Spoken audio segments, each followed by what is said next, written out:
To my channel. The topic of today's video is the therapeutics of cough. So let's begin with it. कफ का क्या मतलब होता है? ये एक सडन एक्सप्लोजन एक्सप्लोसिव एक्सपायरेशन रहता है after a deep inspiration and closure of glottis. मतलब हम सांस एकदम डीपली लेंगे, पहले सांस बहुत ज़्यादा डीपली लेंगे, उसके बाद क्या होगा, एकदम से एक्सपायर जब हम करेंगे तो एकदम एक्सप्लोजन जैसा, जिस तरह से एक्सप्लोजन होता है उस तरह से खांसी आएगी और इसको हम कफ बोलेंगे। और जब वो एक्सप्लोजन होगा एक्सपायरेशन का तो ग्लॉटिस जो है वो बंद हो जाएगा। ठीक है, it is one of the physiological mechanism for the protection of the lower respiratory tract against infection and invasion of the foreign bodies. Physiological mechanism है, मतलब बॉडी अपने आप को प्रोटेक्ट करने के लिए, मतलब लोअर रेस्पिरेटरी ट्रैक जो है हमारा, जैसे लंग्स हो गए या फिर हमारा एल्विलाई हो गई, ये सबको प्रोटेक्ट करने के लिए ये एक्सपायरेशन होता है। ठीक है, इन्फेक्शन से या फॉरेन बॉडी से, जो भी फॉरेन बॉडी अंदर अटक गई है वो बाहर निकालने के लिए भी ये होता है। It in diseases it also has an function of expulsion excessive expelling excessive secretions and exudates। क्या होता है, जब हमारे अंदर कोई फॉरेन बॉडी चला जाए तो हमारी बॉडी क्या करेगी, वहाँ पे अपने आप को प्रोटेक्ट करने के लिए वो म्यूकस सिक्रेट करेगी। हमारा जो इम्यून सिस्टम है उसमें आईजीएम वगैरह जो भी मीडिएटर्स वगैरह है वो क्या करेंगे, हमारी बॉडी को प्रोटेक्ट करने के लिए, हमारे रेस्पिरेटरी ट्रैक को प्रोटेक्ट करने के लिए वहाँ पे म्यूकस सिक्रेट करेगी, मतलब बलगम। ठीक है, ciliary action of the bronchi also raised a thin sheet of a mucus constant towards the larynx। ठीक है, ciliary action भी होगा जो कि ब्रोंकाई करेंगे। ठीक है, वहाँ पे क्या होगा कि वहाँ पे म्यूकस की एक थिन शीट बन जाएगी और वो लैरिंग्स के ऊपर चिपक जाएगी। ठीक है, when it reaches to the pharynx it is disposed of into a alimentary canal and by unconscious patient acts of swallowing। Pathological secretions are also removed in this fashion. ठीक है, cough can be productive cough can be produce entirely voluntary but it can also be suppressed less voluntarily। Cough is produced by inflammation, mechanical, chemical, thermal stimulations of the cough reflexes। इन सारी reflexes की वजह से भी कफ हो सकता है। ठीक है, it could be leading the symptoms of the acute illnesses of the respiratory tract। कई बारी कफ जो है वो acute illnesses के तौर पे भी आ सकता है। acute मतलब सडनली अगर अटैक आया तो हो सकता है कि उसकी वजह से भी वो हो रेस्पिरेटरी ट्रैक के। Sometimes suggesting involvement of the some other organs. Ear infection की वजह से भी हो सकता है। Chronic illnesses like chronic bronchitis, bronchiectasis, उसके अलावा bronchial asthma, sometimes affections of the heart and pericardium. मतलब ज़रूरी नहीं है कि कफ जो है वो सिर्फ और सिर्फ हमारे रेस्पिरेटरी ट्रैक इन्फेक्शंस की वजह से ही हो, ईयर इन्फेक्शन की वजह से या फिर कोई और हार्ट के प्रॉब्लम की वजह से, पेरिकार्डियम की वजह से या कोई और रीज़न की वजह से भी ये हो सकता है। Causes of cough are so numerous that they are difficult to classify। However, the following is the attempt to classify the causes of cough। पहला देखेंगे the pharynx and the larynx के अंदर क्या होता है, उसकी वजह से कफ क्यों हो रहा है। एक्यूट और क्रॉनिक फेरेंजाइटिस की वजह से, इंक्लूडिंग टॉन्सिलाइटिस, ऊलाइटिस, इलोंगेटेड ऊला। ठीक है, इसके अलावा tumour of the pharynx, acute and chronic laryngitis की वजह से हो सकता है। Specific, non specific including foreign bodies. Pharyngeal oedema हो सकता है and new growths of the larynx की वजह से। Affections of the trachea and bronchi, acute tracheobronchitis including acute infections like measles, typhoid or pertussis। chronic tracheobronchitis,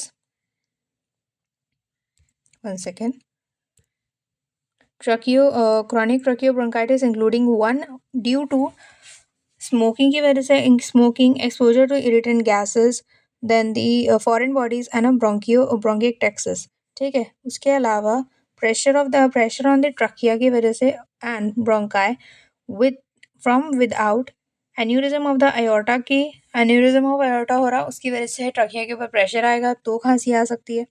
enlargement of the lymph nodes, Hodgkin's disease and new growths, cystic fibrosis की वजह से हो सकता है, और कार्सिनोमा एंड अदर ट्यूमर्स की वजह से। Causes of the lungs, lungs में अगर कोई इन्फेक्शन है तो एक्यूट इन्फेक्शन हो गया जैसे कि निमोनिया हो गया। क्रॉनिक इन्फेक्शन में tuberculosis, pulmonary suppurations, then fibrosis, fungal infections and parasites. हाइड्रेटेड सिस्ट हो सकता है, अमीबिक एब्सेस हो सकता है, और लॉफर्स सिंड्रोम हो सकता है। मैलिग्नेंसी हो सकती है लंग्स में, लंग कैंसर हो सकता है, और अदर कोई ग्रोथ हो सकती है। Changes in our lungs due to the heart diseases like pulmonary oedema and cor pulmonary. ठीक है, एक बात ध्यान रखने वाली यहाँ पे ये है कि अगर लंग में कोई भी इन्फेक्शन हो रहा है तो हार्ट लंग से करीब है, तो अगर हार्ट का कोई प्रॉब्लम रहा तो लंग पे अफेक्शन होगा, और अगर लंग का कोई प्रॉब्लम है तो वो हार्ट पे भी अफेक्ट करेगा। ठीक है, अभी नेक्स्ट है कॉजेज ऑफ प्लूरा। प्लूरा मतलब हमारे लंग के ऊपर जो शीट लगी हुई होती है ना, वो। Affections of the pleurisy, oedema, emphysema, hydrothorax, pneumothorax, hydropneumothorax and pleural effusion, इन सारी वजहों से हो सकता है। कॉजेज ऑफ मीडियास्टिनम, अभी मीडियास्टिनम जहाँ पे लंग्स लाई करते हैं, causing pressure symptoms और secondary invasions of the infection process, enlarged lymph nodes हो सकते हैं। दूसरी चीज़ हमारी ट्यूबरक्लोसिस की वजह से enlarged lymph node हो सकते हैं, हॉकिंग्स डिजीज की वजह से और मैलिग्नेंसी की वजह से।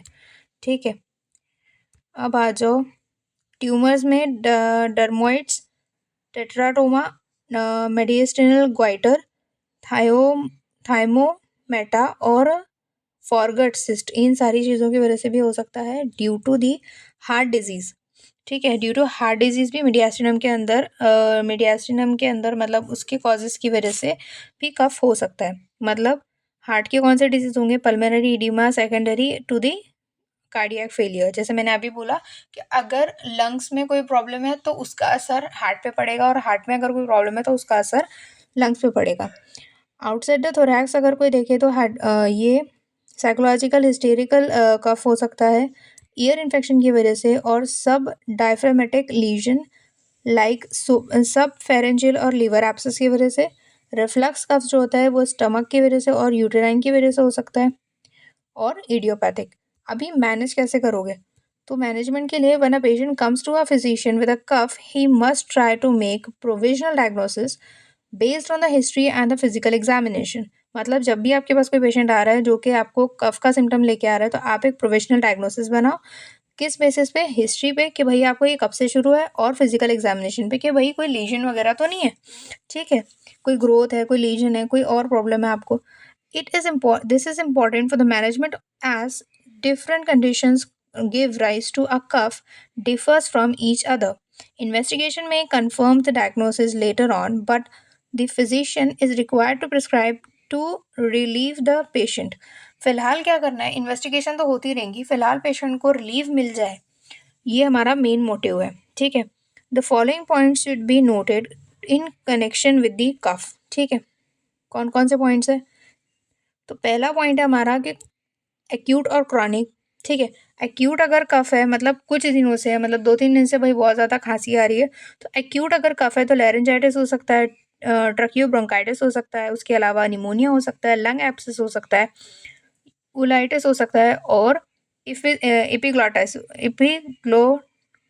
ग्लोटाइटिस हो सकता है। ठीक है, क्रॉनिक अगर कॉजेज है मतलब करीब 3 महीने से ज़्यादा हो गया है और आपको खांसी बंद ही नहीं हो रही, तो क्रॉनिक ब्रोंकाइटिस हो सकता है, सिस्टिक फाइब्रोसिस, उसके अलावा bronchiectasis, pulmonary tuberculosis, chronic obstructive lung disease that is COPD and the pulmonary malignancy. ठीक है, अब आ जाओ प्रोडक्टिव है कि नहीं है।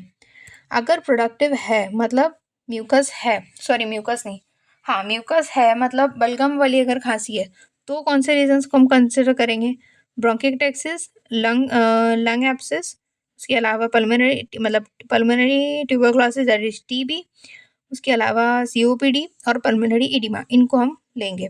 लेकिन अगर सूखी खांसी है, ठीक है, irritation of the external auditory meatus, उसके अलावा वूपिंग कफ हो सकता है, foreign body in a bronchus earlier stage के अंदर, मीडियास्टिनल ट्यूमर हो सकता है, कार्सिनोमा ऑफ द लैरिंग्स हो सकता है, neoplasm of the bronchus and a psychological cause हो सकता है। ठीक है। अब अगर फीमेल पेशेंट आर इनी inclined to swallow sputum and will not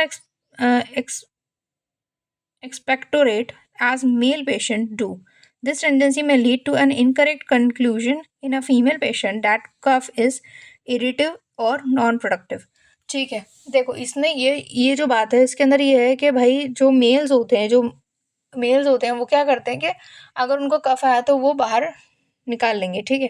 लेकिन जो लेडीज होती है वो इस तरह से नहीं करती और वो अंदर उसको ले लेगी, ठीक है, वो सोलो कर लेगी। तो इसकी वजह से क्या होता है कि कई बार जब पेशेंट आता है तो हम उसको पूछते हैं कि भाई आपको खांसी गीली है या सूखी है, तो वो ये बोलेगा कि नहीं मुझे खांसी सूखी है क्योंकि मुझे बलगम ही नहीं आ रहा, लेकिन गलती उस पेशेंट की होती है, ठीक है। अब आ जाओ ऑनसेट के कब कब खांसी हो रही है। तो ऑनसेट के अंदर हम अगर देखें, when the upper respiratory tract infection does not response to a regular treatment, think of a pulmonary tuberculosis and bronchiogenic carcinoma. अगर अपर रेस्पिरेटरी ट्रैक इन्फेक्शन जो है वो ठीक नहीं हो रहा है, जो आप उसको ट्रीटमेंट दे रहे हो उससे, तो फिर आपको थोड़ा आगे जाके सोचना पड़ेगा, या तो उसको टीबी हो सकता है या फिर ब्रोंकियोजेनिक कार्सिनोमा हो सकता है, मतलब कैंसर हो सकता है। Cough appears for the first time in a young adult, think of a pulmonary tumor, pulmonary tuberculosis। अगर एक यंग बंदे के अंदर अगर आपको खांसी जो है वो ज़्यादा दिख रही है तो आप उसके बारे में pulmonary tuberculosis के बारे में सोच सकते हो, ठीक है। Cough appears at the first time in a middle-aged man, think of a carcinoma, ठीक है। अब आ जाओ टाइम के ऊपर कि कब कब ये आता है और कब कब ये बढ़ता है। अगर दिन में आ रहा है मतलब मॉर्निंग में आ रहा है सुबह सुबह, तो स्मोकर्स कफ हो सकता है। उसके अलावा ये क्रॉनिक ब्रोंकाइटिस हो सकती है। उसके अलावा क्रॉनिक साइनोसाइटिस हो सकता है। अर्लियर पल्मोनरी ट्यूबरक्लोसिस हो सकता है। इसमें कौन कौन सी मेडिसिन हम लेंगे, तो हम एल्यूमिनियम ले सकते हैं, आर्सेनिक ले सकते हैं, bryonia, calcarea, china, euphrasia, calcarea, kali A, kali B, kali C, moschata. उसके अलावा nux vomica, phosphorus, pulsatilla, rumex, squilla, sulphur. इतनी सारी मेडिसिन आप कंसिडर कर सकते हो। आप चाहो तो इसके स्क्रीनशॉट ले लो, ठीक है। The first lying down at a night और appearing at some changes of posture. अगर बंदा लेटा है या फिर उसने अपना थोड़ा भी पोजीशन चेंज किया तो खांसी आ रही है। ब्रोंकिएक्टेक्सिस लो, उसके अलावा लंग एब्सेस लो। ये दो चीज़ें कंसिडरेशन में लो कि भाई ये चीज़ें हो सकती है, ठीक है। ये डायग्नोसिस में हम ले सकते हैं। लाइंग एग्रेवेशन अगर आ रहा तो उसमें हम लेंगे एपिस, कॉस्टिकम, कोनियम, हायोशाइमस। उसके अलावा क्रियोसोट भी ले क्रियोसोट, पल्सिटिला, रुमेक्स और सेंगुनेरिया। इतनी सारी मेडिसिन हम लेंगे। लेकिन लेटेस्ट 7 अगर आ रहा तो arsenic, drosera, conium, capsicum, pulsatilla, sabadilla. इतनी सारी मेडिसिन हम लेंगे। अगर ये खांसी अर्ली नाइट में आ रही तो हम इसको पल्मोनरी ट्यूबरक्लोसिस में कंसिडर करेंगे। अगर व्हेन लाइंग डाउन और बैलेंस कफ है तो फेरेंजाइटिस और इलोंगेटेड यूला रहने वाला है, ठीक है। At the end of the dyspnea, dyspnea का मतलब होता है कि सांस ना आना, ठीक है। और सांस नहीं आ रही और अचानक से उसको खांसी शुरू हो गई है, ठीक है, तो हम उसको पल्मोनरी ब्रोंकियल एस्थमा में कंसिडर कर सकते हैं, जिसमें हम लेंगे antim tart, arsenic, china, cuprum, drosera, ipecac and nux vomica, ठीक है। इसके बाद में next is the when patients wake ups from sleep. मतलब सुबह सुबह अगर उसको खांसी आ रही है, फ्रॉम लेफ्ट वेंट्रिकल फेलियर भी हो सकता है, कफ ऑफ द कार्डियक ओरिजिन। हम इसको कफ ऑफ द कार्डियक ओरिजिन मतलब ये हार्ट डिजीज से कंसिडर करेंगे, ठीक है। इसमें मेडिसिन जो आएंगी द कार्बोवेज, लेकेसिस, लॉर, उसके अलावा स्पॉन्जिया, काली कार्ब एंड नाजा। इन लोगों को कंसिडर करेंगे। अगर ये रिलेटेड टू मील है, मतलब खाना खाने के बाद अगर उसको खांसी आ रही है, ईटिंग एग्रेवेट्स द कफ, तो hiatus hernia, bronchoesophageal fistula हो सकता है और इसोफेजियल डायवर्टिकुलम हो सकता है। ईटिंग एग्रेवेट्स कफ तो काली बी, नक्सोमिका,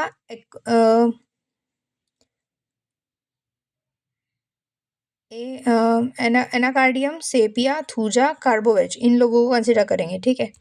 अभी कैरेक्टर के हिसाब से अगर देखा जाए तो please list to the accompanying cough stator. ठीक है, बार्किंग कफ अगर है तो ये रहेगा एपिग्लॉटिस इन्वॉल्वमेंट की वजह से, हिस्टीरिया और नर्वसनेस की वजह से भी हो सकता है। ब्रीजी कफ है तो ट्रकियल इन्वॉल्वमेंट रहेगा, मीडियास्टिनल ट्यूमर रह सकता है और एन्यूरिज्म ऑफ द एयोर्टा रह सकता है। हॉर्सी कफ है तो aneurysm of the aorta and laryngeal affections की वजह से। डॉग कफ और कंप्रेसिव कफ है due to the compression of the bronchial sound like a dog is coughing. Dry hawking cough है तो फिर क्रॉनिक फेरेंजाइटिस, लेरेंजाइटिस, ट्रकाइटिस और उसके अलावा न्यूरोसिस। शॉर्ट सप्रेस्ड कफ है प्लूरेसी और निमोनिया की वजह से होगा। और अगर प्रॉक्सिमल कफ है तो वो वूपिंग कफ रहेगा, मिनट गन कफ रहेगा, एक बार खांसी है फिर एक बार और आई फिर एक बार और आई, इस तरह से वो चलता रहेगा। Paroxysms close together in a whooping cough, carcinoma की वजह से भी हो सकता है, ब्रोंकियल सिम्टम स्प्यूटम की वजह से भी हो सकता है। उसके अलावा प्रेजेंस ऑफ द वूप तो वूपिंग कफ रहेगा। ठीक है, स्प्यूटम अलग से देख लेंगे। एसोसिएटेड फीचर्स में क्या आ सकता है, फेंटिंग और सीओपीडी हो सकता है। ठीक है, cough is a distressing symptom of a patient, expect fast relief. ठीक है, कफ जो है ना वो बंदे को बहुत ज़्यादा थका देता है खांसते खांसते, तो उसको जल्दी से जल्दी रिलीफ चाहिए होता है। When the patient consult a physician for the first time, the physician will have to find out the indicated medicine as early as possible. Beside the general symptoms of the physician should cover symptoms conducted with the cough, connected with the cough, they may be। क्या क्या हमें देखना है, तो पहला रहेगा character of the कफ, दूसरा रहेगा मोडालिटी और तीसरा रहेगा एसोसिएटेड सिम्टम्स और कॉन्कॉमिटेंट। ठीक है, इन लोगों को देखना हमें ज़रूरी है।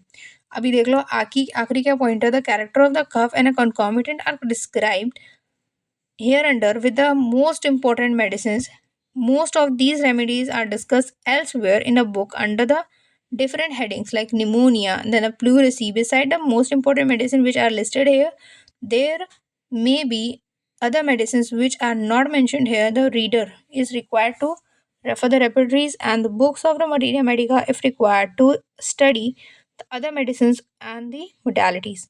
तो इसका सीधा सीधा मतलब ये है कि यहाँ पे कुछ मेडिसिन दी हुई है और अगर आपको ये मेडिसिन चाहिए तो आपको नीचे देखना पड़ेगा।